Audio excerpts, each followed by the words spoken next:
Okay, and welcome to video 3 of Construction Sales University, using value engineering to put more money on your bottom line and deliver massive value to your client.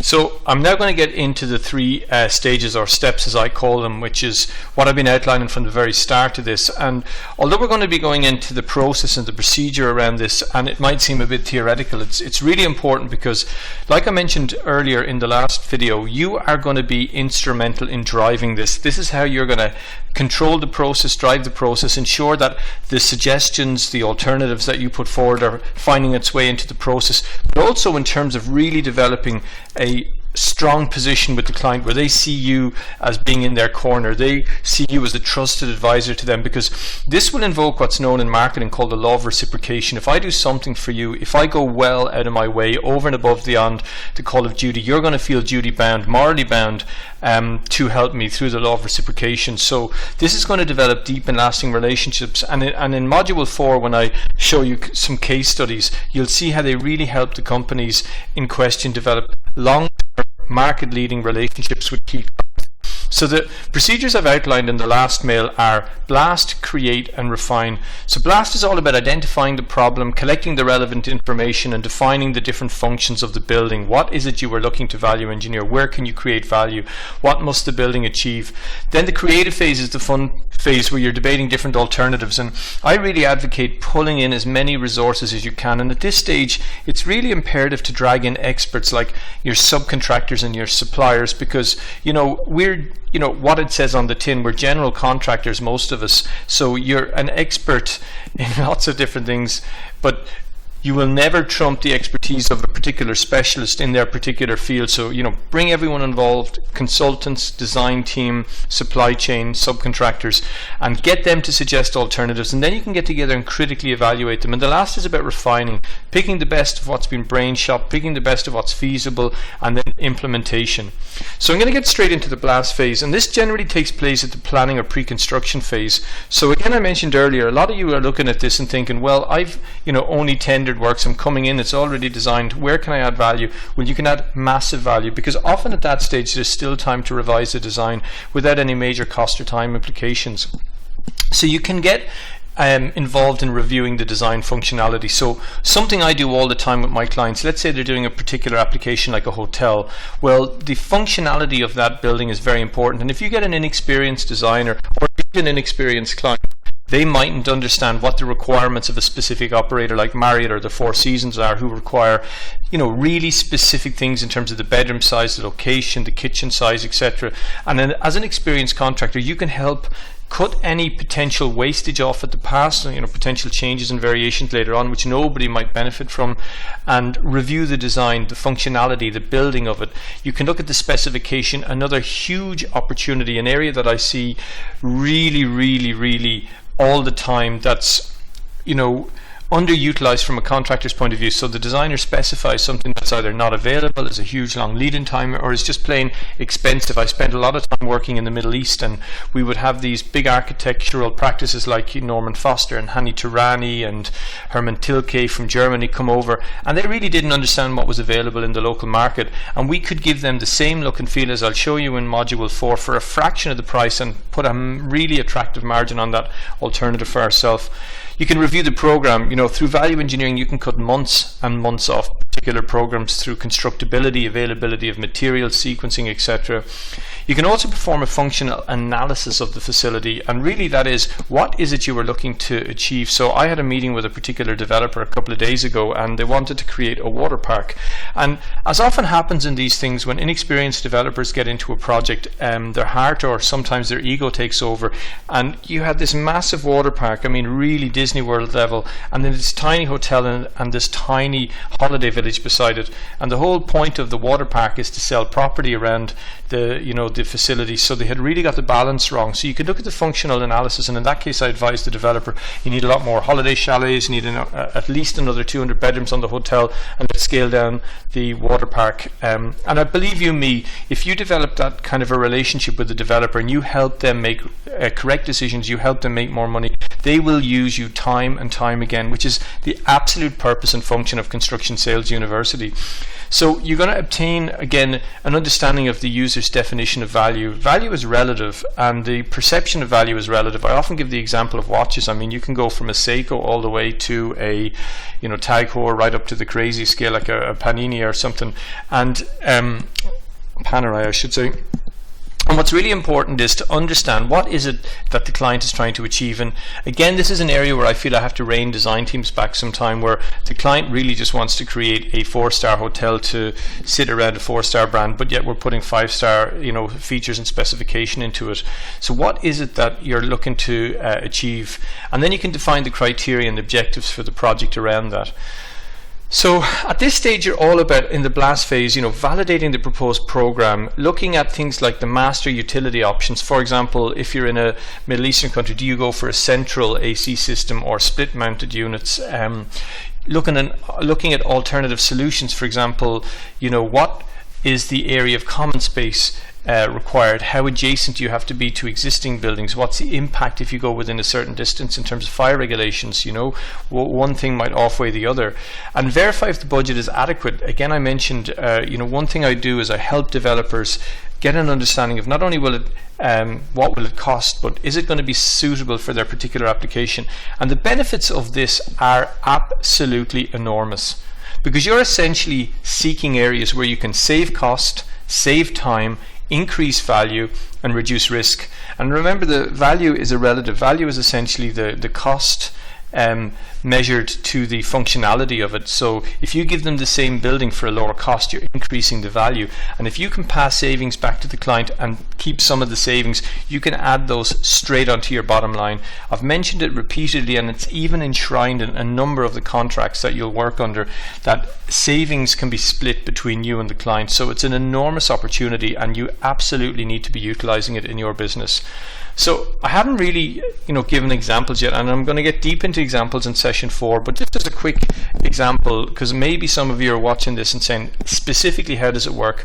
So let's say the design team have designed a building using an RC structural frame, and you tendered this at Norman, competitive market rates at 6% profit margin, nothing unusual there, and the value of that reinforced concrete frame is $800,000.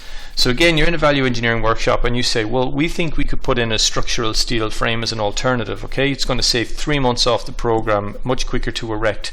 So when you work it out, the 3 month saving is going to save you $480,000 on your P&G, your overheads for the project. But the extra over cost of the steel, and it's an important thing, the redesign, and I'll explain why in a second, is going to cost $240,000. So there's a total saving of $240,000. So you suggest 50% saving back to the client, and I guarantee you most clients will go for this. Your margin on the element is now risen from 6% originally on your $800,000 to 15%. So it's gone up by a serious margin. You've gone up by over 9% on that particular item alone.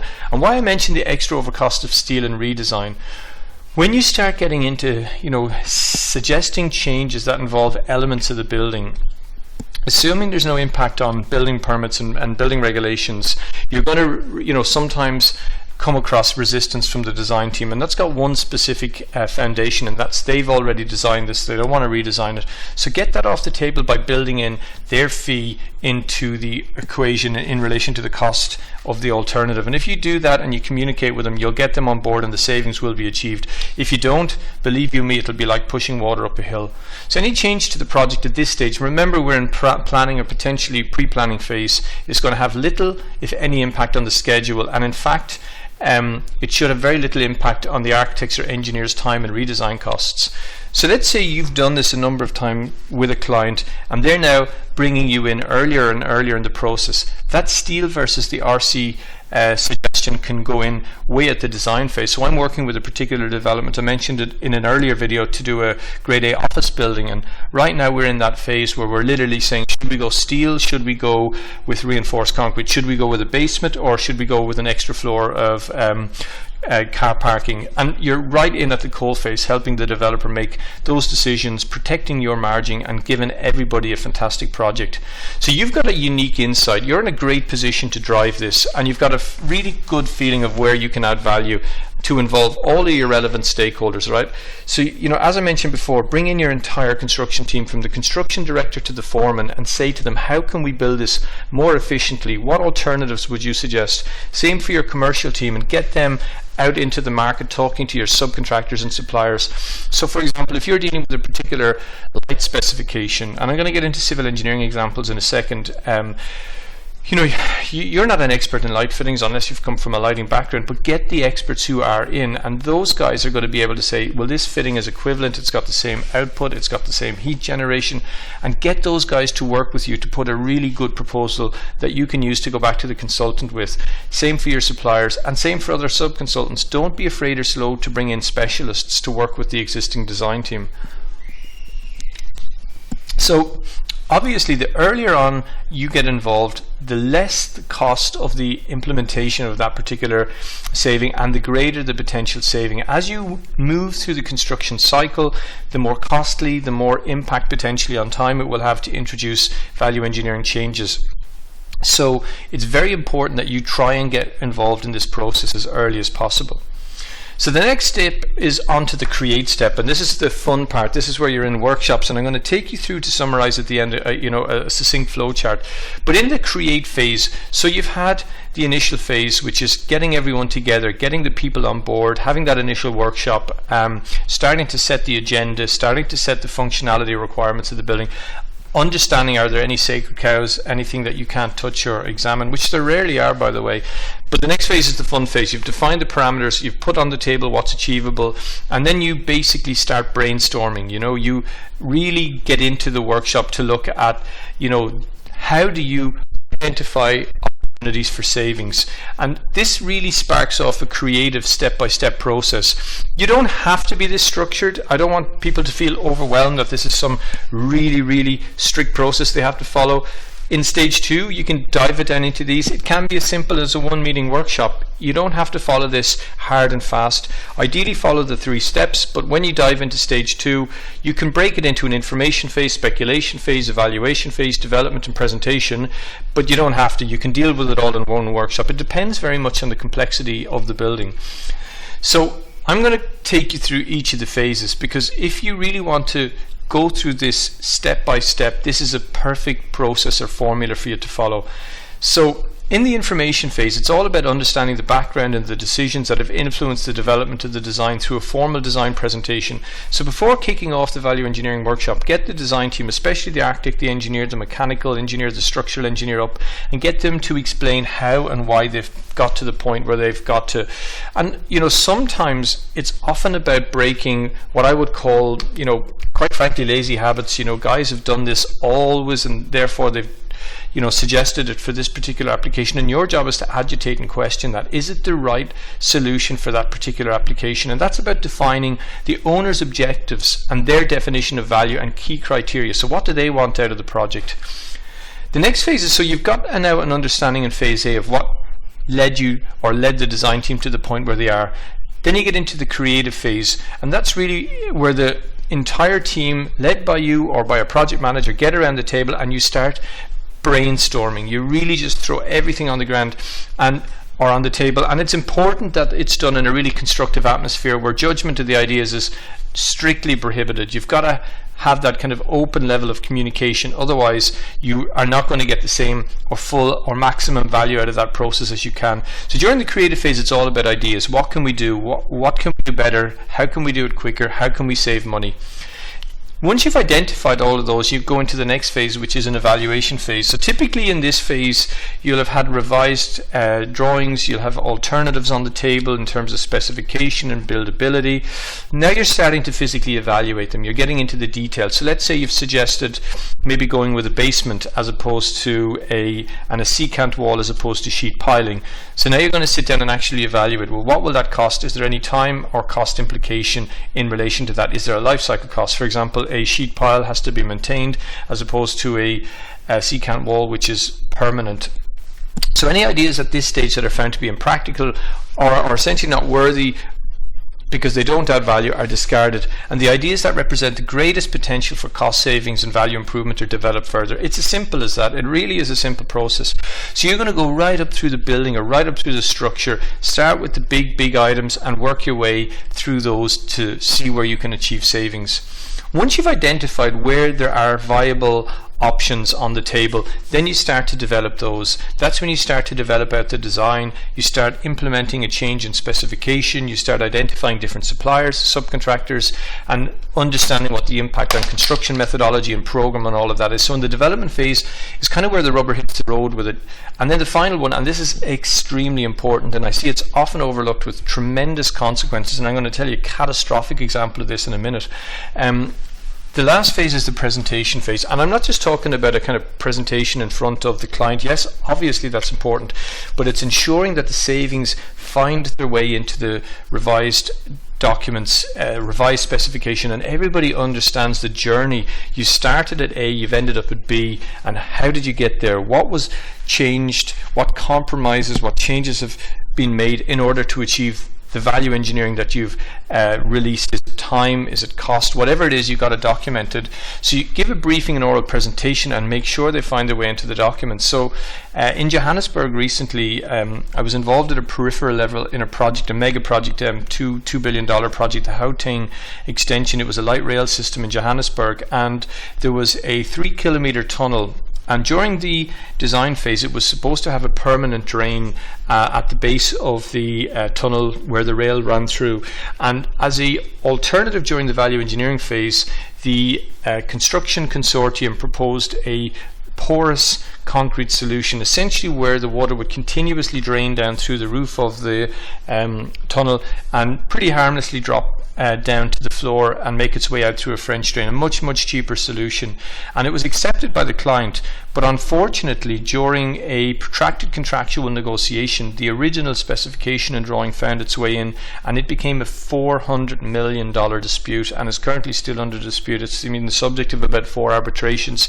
So making sure that what alternatives you've agreed find their way into the documentation, the revised documentation, is absolutely essential.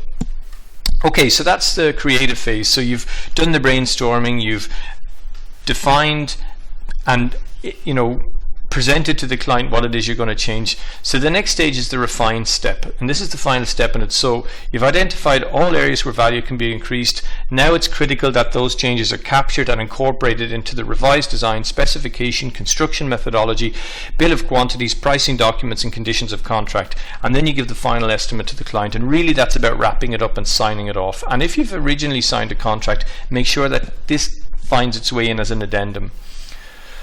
Okay, with regard to value engineering, then where do you start? Well, it's really common sense. Depending on where in the world you're watching this, we'll all operate slightly different systems for putting documentation together and how costings are made up. So in the UK, they've their bills of quantities, and as they do in Germany, as they do, I guess, bills of quantities are pretty universal, or pricing documents. But essentially, you start with the 80-20 principle. Where are the 20% of items that carry the biggest cost or the biggest impact? Identify those and then start with those. So let me get specific. Okay, I've mentioned a lot of building examples, and I'm also heavily involved in civil engineering projects. So in a civil engineering project, if you think about a road project, for those of you that are in the civil engineering business, 2 items in roads generate 80% of the cost: excavation and filling of embankments by imported material. Where are you going to get that imported material? The availability of it, how far are you going to haul it? Is there burrow pits available? What's the quality of those material? So having an understanding of those items and drilling down into those, looking at alternatives, burrow pits, quarries, distance to spoil, all of those things are absolutely crucial, and they carry 80% of the cost in a road project. So that's where you start. It's as simple as that. If you think about a road and pavement project, 7 items generate 90% of the cost: the granular subbase, wet mix macadam, wearing course, base course, block paving, stand-up curb, and concrete barrier. Between those 7 items, you're going to come across anywhere from 80 to 90. So again, finding alternatives, availability of materials, construction methodology, and can release absolutely enormous savings back to the client.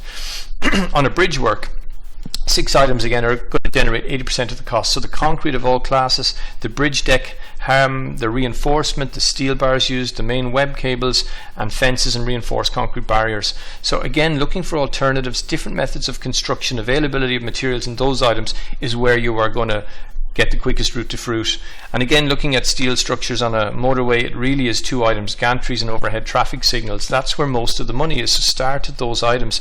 So in terms of roads and bridges, that's where you would start. In terms of a building, you're going to look at the structure, you're going to look at the cladding, you're going to look at the roofing system, you're going to look at the air conditioning, the electrical, you're going to look at the finishes. They're where you start. That's where the quickest route to fruit is, the 80-20 principle.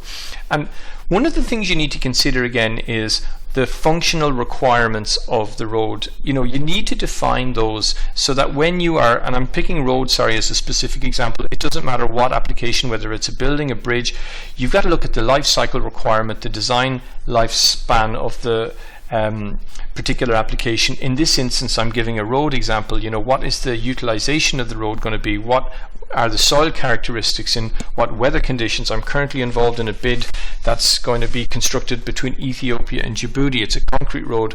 So in that particular application, you're working in temperatures of up to 50 degrees. So you cannot ignore that when you're value engineering the actual application of the road and the environment that it's going to survive in. But once you've defined that, as I mentioned earlier, that everything is fair game provided it meets those requirements. So just some general notes, okay? Document, document, document. As you go through this journey, and again, it can often involve several workshops, make sure you document it. Make sure everybody understands what it is that's being agreed to. Make sure you get sign-off from all the parties. Once you've reach the end of the process, submit samples so people can touch, see and feel what it is they're going to get, how they've departed. Understand and define any external considerations, building permits, end tenant expectations, and ensure they're integrated into the process. Finalize and agree any savings. Do not start constructing something that you haven't agreed the price for, because you're only setting yourself up for a big argument later on. Don't be afraid of taking design responsibility. There's a big misconception about design responsibility. In most construction contracts, and by the way, I'm a qualified construction lawyer, so I see this as a thing that unnecessarily prevents or stops people from getting involved in value engineering, and that, oh no, I'm going to take design responsibility. Well, if it's not a design and build contract, you can never take design responsibility. Even if you submit an alternative, it's eventually going to be improved, and the responsibility for that design has got to be taken by the architect and their design team or the engineer. So don't be afraid of design responsibility. If you're meeting resistance from the design team regarding the cost of redesigning, then by all means, as I mentioned earlier, pay them, give them a comfortable, handsome fee, get them on board. They deserve to benefit from this process as well. Use specialists, get them involved. Rely on your subcontractors and suppliers, because they are the experts in their respective areas. And I guess try and make the process fun. It's a process that I enjoy. It's a process that I've used to develop not only great relationships with the clients, but also with the design team, because we all have a common objective at the end of the day, and that's to give the client a successful project so we all get more repeat work. If you do this process in the way that I've described, in an inclusive and I guess fun manner, you will develop fantastic relationships with all concerns. So I'm going to just give you a diagram, and I'm going to put this in as a PDF so you can download it. So the process, just to summarize, from receipt of information and checking, you're going to meet the client and their team to understand the project. You're going to get guidance on the design and life cycle requirements. You're going to understand and ensure that you understand the functionality. Then understand the design interfaces, hold those workshops that I described, review the design integrity, start that brainstorming where you're issuing value engineering recommendations, then you're presenting them to the client, you're getting involved in a client workshop, providing a final report, costing that, obtaining the samples, I mentioned that earlier, so they can touch, look and feel what it is they're going to get, signing off the final cost plan, and designing the project and building it and delivering it in accordance with those achieved savings. So that's it. That's the process. if you follow this, you know, as I mentioned earlier, you don't have to get involved in every little detail and follow every step strictly, but you know, even if it's just a one workshop, make sure you document it, make sure you at least follow the fundamental principles of it. So next is some really cool case studies. Okay, it's where the rubber hits the road, and it's going to show you how you are going to get your clients to negotiate all of their future projects with you. And it's not just some, you know, big claim. The particular examples that I'm going to give, and I'll explain it in module 4, really fast-tracked an enormous flow of work for the two companies in question. So look forward to seeing you in video 4. Thank you so much.